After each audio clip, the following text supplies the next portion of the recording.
শেখা এত সহজ ব্যাপার নয়, কিন্তু যদি হাতে তুলে দিয়ে যায় রং তুলি, অনেকটা টাইমই কিন্তু বন্ধুরা পাস হয়ে যায়। এই যে একজনকে বসিয়ে দিয়েছি, সে আঁকছে। কি আঁকছিস রে বল? হ্যাপি বার্থডে জন্মদিন। হ্যাপি বার্থডে জন্মদিন। আচ্ছা, হ্যাপি বার্থডে জন্মদিন আঁকছে। কি সুন্দর কথাটা বললো। তো রাধামা কিন্তু আমাদের দারুণ এঁকেছে। আর আজকে ঘরটা কি করেছিস রে? না, আজকে তো এখনো এই সকালের শুরু, ঘরটা মোটামুটি পরিষ্কারই আছে। আর এই যে কুহু, একবার তাকা, কি করছিস? আচ্ছা, এখনো অবধি সকাল সকাল ঘরটা তো মোটামুটি পরিষ্কারই আছে রে।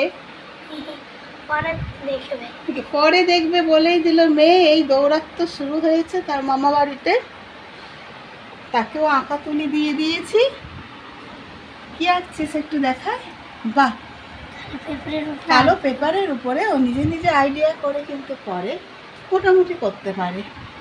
হ্যাঁ, এর উপরে ওই সাদাটা ফুটবে আর লাইট পিঙ্ক ফুটবে। বাচ্চা রাখতে গেলে কিন্তু এই ড্রয়িং নোটবুক, তুলি, রং বেশ হেল্পফুল। অনেকটা লং টাইম এইগুলো নিয়ে বসে থাকে। আর মেয়ে কি খাবে? মেয়ে কিন্তু চেন্নাই মোটেই মুড়ি খায় না, এখানে এসে মুড়ি খেতে শিখেছে। আরেকজনের মা খাবারে হাঁক দিয়ে দিয়েছে, আর আমি নিয়ে বসেছি আলু ভাজা আর রসগোল্লা।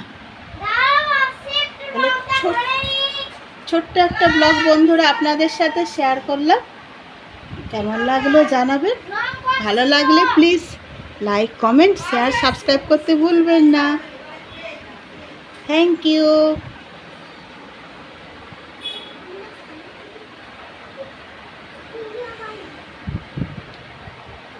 তো কতগুলো তুলি ব্রাশ আছে দেখা তো?